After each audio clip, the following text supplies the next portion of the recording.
مصر کے بادشاہ نے اپنی بیٹی نکاح میں دی، واپس آئے، اولاد کوئی نہیں، 2 بیویاں، 86 برس کی عمر ہو گئی، مانگتے مانگتے مانگتے 60 سال کی دعاؤں کے بعد اللہ نے بیٹا دیا، اسماعیل۔ اور ابھی وہ چند دن کے تھے کہ اللہ کی طرف سے اشارہ ہوا، ان لے کے نکل، ان لے کے نکل۔ کدھر؟ اللہ نے سارا کے دل میں ڈال دیا، کھچاؤ، دل بند کر۔ سارا کہے بڑی بیوی، انہوں میری اکھیاں تو دور کر، میرا دل کٹیندہ ہے، انہوں اولاد ہوگی مینوں نہیں ہوئی، انہوں میری اکھیاں تو دور کر، میں نہیں ویکھ سکتی۔ انہوں نے سمجھا سوکن پنا ہے۔ جبریل آ گیا کہ اللہ تعالیٰ فرما رہے ہیں جیسے کہہ رہی ہے ویسے کرو، لے جاؤ۔ کہ اللہ کہاں لے جاؤں؟ کہاں جہاں ہم کہیں۔ کہ یار تو یا اللہ میں جامع کیویں؟ کہا جبریل آئے گا زندگی میں پہلی دفعہ، کائنات کی زندگی، کائنات کی زندگی میں پہلی دفعہ جبریل انسانی شکل میں اونٹ پہ آئے، آگے جبریل اور پیچھے ابراہیم علیہ السلام، بچہ اور بیگم بھی ہاجرہ 20-22 سال عمر۔ چلو سارا سے بیٹا ہوتا، وہ بھی 80 سال کی ہو گئی تھی، تو ایک عورت زندگی گزار چکی ہے تو اس کو جدا کرنا آسان تھا۔ ہاجرہ شہزادی 22 سال 20 سال عمر۔ چلتے یہ دن 3 ہفتے لگے، 4 لگے، مہینہ لگا، 2 ہفتے لگے، پتہ نہیں، اللہ ہی جانتا ہے۔ لیکن جب مکہ کی وادی میں پہنچے، جب نہ انسان، نہ درخت، نہ پانی، نہ سایہ، نہ غذا، اور ایک نشیب وادی جس کے چاروں طرف پہاڑ، صفا، مروہ، جبل ابی قبیس اور جبل ہندی یا جبل عمر، آج کل اس کا نام ہے، پتہ نہیں اس وقت کیا نام تھا، اب تو سارے صاف ہو گئے۔ یہ 4 پہاڑوں میں ایک نشیب آیا، تو جبریل نے کہا یہاں اپنے بچے اور بیوی کو اتار دیں اور واپس چلے جائیں۔ جب آگ میں ڈالا تھا تو ایک لفظ نہیں بولے تھے،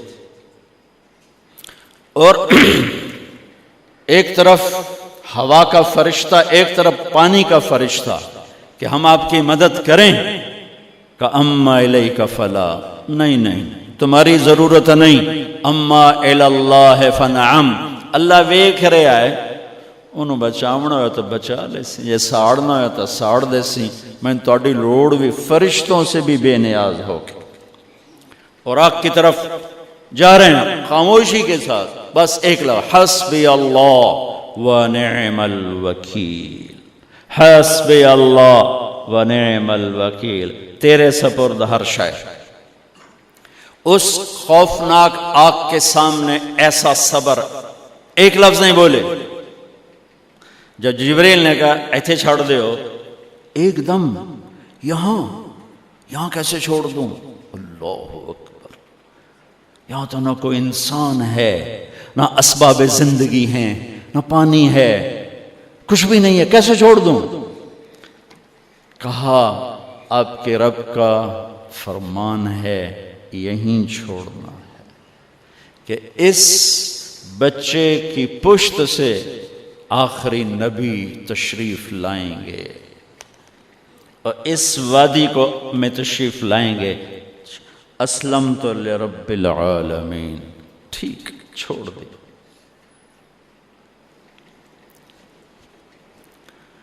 ہاجرہ تو نبی نہیں ہے نا، ہاجرہ تو شہزادی ہے۔ تو جب واپس مڑے وہ حیران ہو گئی، یہ کیا کر رہا، یہ کیا کر رہا؟ تو انہوں نے پوچھنا شروع کیا، اب کیا، یہ کیا، مجھے کیوں چھوڑ کے جا رہے ہو؟ امر، خاموش، جواب نہیں دینا۔ بچہ گود میں ہے، تصور کرو 4000 سال پہلے دا مکہ میں کیویں وکھائیں، میں آپ نہیں ویکھ سکتا تو انہوں کیویں وکھائیں؟ کالے پہاڑ، انسان نہیں، ہوا کی سنسناہٹ، دھوپ کی تپش، پہاڑ کی آگ، پتہ نہیں کون سا مہینہ تھا اللہ ہی جانے، اور وہ جاری ہیں ساتھ ساتھ.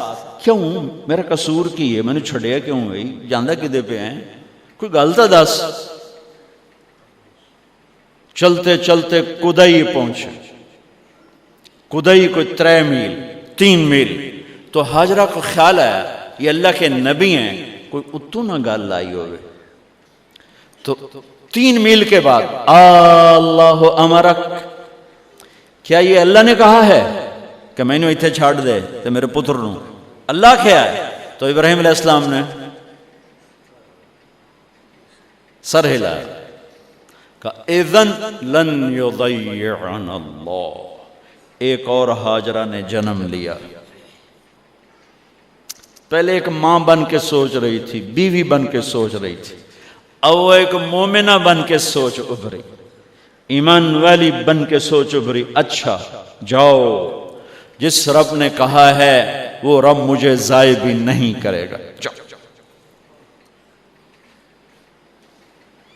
میں جب تصور کرتا ہوں میری آنکھوں کے بند ٹوٹ جاتے ہیں کہ اس نے خامند کو جاتے ہوئے کیسے دیکھا ہوگا. پچھا پیکے تک کوئی نہیں جتے ہو جاتے بہ جاؤں، کوئی 4 بندے بھی کوئی نہیں، چلو پردیسی صحیح، عزت دا زمانہ آئی، ہر ایک دی بیٹی نو بیٹی سمجھا جاندہ آئی، پیچھے کوئی نہیں ہے. وہ اپنے خامند کو دیکھے جا رہی ہے اور وہ پیچھے مڑ کے دیکھنے کی ہمت نہیں فرما رہے ہیں. جب وہ چلتے چلتے پہاڑ کی چوٹی سے نیچے اترے، پھر وہ بوجھل قدموں سے واپس ہوئی. میں الفاظ کہاں سے لاؤں کہ اس چال میں درد دل میں ہوتا ہے. مجھے لگتا ہے ان کے روئے میں درد تھا. جن پتھروں پہ قدم رکھ رہی تھیں وہ بھی رو رہے ہوں گے اس وقت. جو ہوا ٹکرا رہی ہوگی وہ بھی دھاڑے مارتی ہوئی گزرتی ہوگی. چمکتے سورج آگ برساتا ہے، وہ آنسو برسا رہا ہوگا اس وقت. اور ابراہیم جیسی ہستی، عزم کے پہاڑ، صبر کے پہاڑ، جب پہاڑ سے نیچے ہوئے تو ایک دم اونٹ سے چھلانگ لگا تھا. بیوی نے نہیں وکھایا. جب نیچے ہو گئے، بیگم غائب ہو گئی، پہاڑ سے نیچے اترے، پھر یوں منہ کر کے ہاتھ اٹھائے، ربنا انی اسکنت من ذریتی بواد غیر ذی زرع عند بیتک المحرم. میرے رب تو میں نے امر کیتا ایتھے چھڑ، اے جنگل، نہ بندہ نہ پرند، میں چھڑ کے اے جاندہ پیا. اسلمت لرب العالمین. ابراہیم علیہ السلام کی زندگی پیغام ہے. ہمیں بیوی بچے چھوڑنے کو نہیں کہہ رہا، ہمیں کہہ رہا ہے جھوٹ چھوڑو، فحاشی چھوڑو، بدماشی چھوڑو، بددیانتی چھوڑو، خیانت چھوڑو، شراب چھوڑو، بدکاری چھوڑو، جوا چھوڑو، ظلم چھوڑو. ہم سے یہ مطالبہ، چھوٹا جا مطالبہ ہے. ابراہیم کے آگے تو 2 بیویاں اور بیٹھی تھیں، ایک سارا، ایک مدین کی ماں، 2 بیویاں.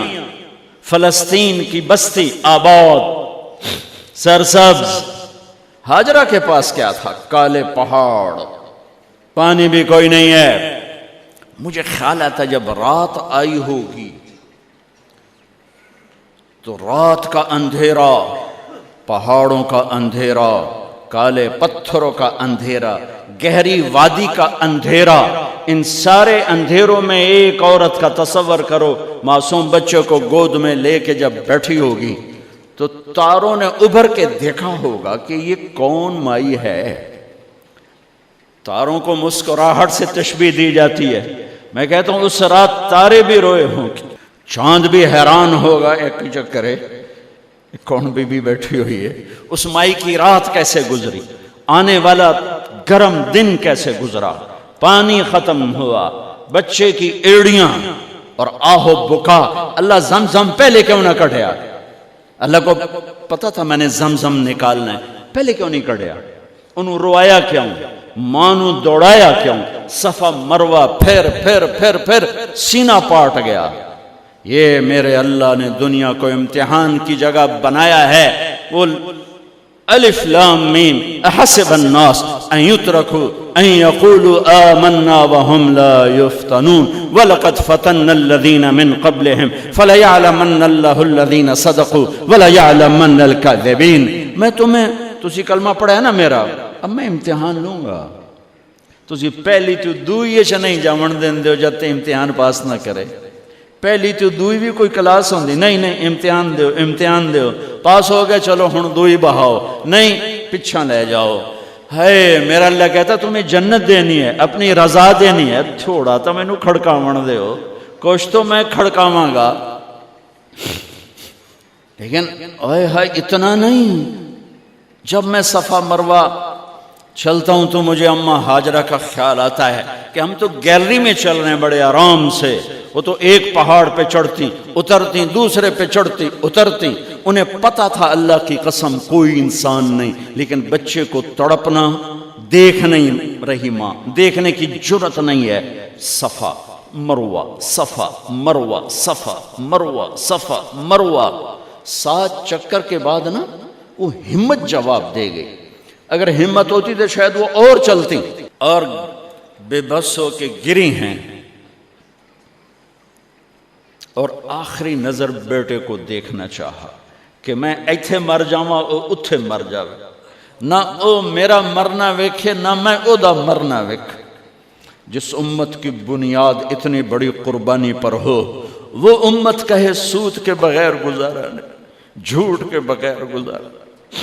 سارے بازار کے تاجروں سے پوچھو، کہتے ہیں جھوٹ کے بغیر دکانداری نہیں۔ اس سارے میں وکیلوں کو کیا کہوں، قانون نکالا ہے، وہ کہتے ہیں جھوٹ کے بغیر کیس نہیں۔ سیاستدانوں سے پوچھو، جھوٹ کے بغیر سیاست نہیں۔ کہاں سے لائے ہو یہ علم؟ کس کو جھٹلا رہے ہو؟ اپنے نبی کو؟ کون سے پیمانے بنا دیے تم نے؟ تو کلمہ توحید و رسالت کے، عشق رسول کے کون سے پیمانے بنائے ہیں؟ میرے نبی نے فرمایا میرا امتی ہر گناہ کر سکتا ہے، ایک جھوٹ کبھی نہیں بولے گا، ایک دھوکہ کبھی نہیں دے گا۔ سارا پاکستان جھوٹ اور دھوکے کا گٹر بن گیا ہے۔ بازار، شہر، دیہات، منڈیاں، فیکٹریاں،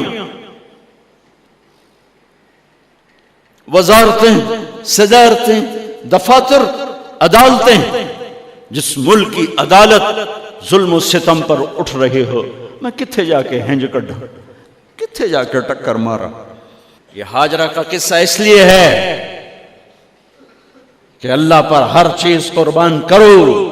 قربان نہیں، اللہ ہر ایک سے نہیں لیتا، وہ حسین جیسوں سے لی،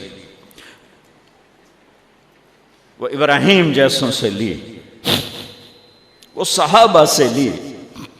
ایسی آئے ہمیں گندگی کے کیڑے، تو وہ گر گئیں کہ میں یہاں مر جاؤں، اسماعیل وہاں مر جائے، اور نو میں نے ویکھے میں نے ویکھے، لیکن ایک ایسے الوداعی نظر ڈالی کہ پتہ نہیں کہ میں مردہ پہ ہے۔ تو میرے رب کا غیبی نظام حرکت میں آ چکا تھا۔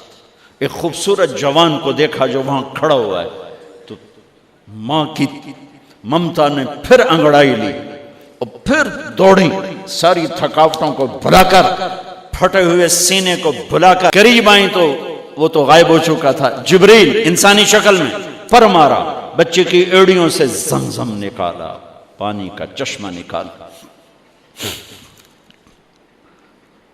اور وہ غائب، اور پانی ابل رہا تھا۔ ان کا زمزم زمزم، عبرانی زبان میں زمزم، رک جا رک جا۔ میرے نبی نے کہا اللہ میری ماں کا بھلا کرے، وہ زمزم نہ کہتی تو یہ پورا اللہ دریا بنا دیتا، پر اللہ نے انہوں کھوئی بڑا بنائی، دریا نہیں بنا بنا۔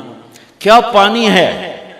کنویں کا پانی کھڑا ہو، بیچ میں مینڈک پیدا ہو جاتے ہیں، کیڑے پیدا ہو جاتے ہیں، کتنے پونگ پیدا ہو جاتے ہیں، مچھر پیدا ہو جاتے ہیں، اس میں گھاس نکل آتی ہے، کائی نکل آتی ہے، ساری دنیا میں پھر کے جاؤ دیکھو، واحد زمزم کا کنواں ہے جس میں مینڈک پیدا نہیں ہوتا، کیڑے پیدا نہیں ہوتے، پونگ پیدا نہیں ہوتے، کوئی مچھر پیدا نہیں ہوتا، کوئی گھاس پیدا نہیں ہوتا، کوئی کائی پیدا نہیں ہوتی، صاف شفاف. اور جو ہی اوپر سے موٹر چلتی ہے پانی کو کھینچنے کے لیے تو 6-7 سوراخ ہیں. سب سے بڑا سوراخ بیت اللہ کی طرف ہے، حجر اسود کی طرف ہے، اس سے پانی ابلتا ہے طوفان کی طرح، اور جو ہی موٹر بند ہوتی ہے تو وہ چشمے کا پانی، وہ سوراخوں سے پانی بند ہو جاتا ہے. یہ میرے رب کی مدد، نصرت، کہ تم اللہ کو راضی کرنے کے لیے قدم اٹھاؤ، تمہارا ہاتھ پکڑ لے، تم اس کی رحمت تمہیں اپنی چھاؤں میں لے لے گی.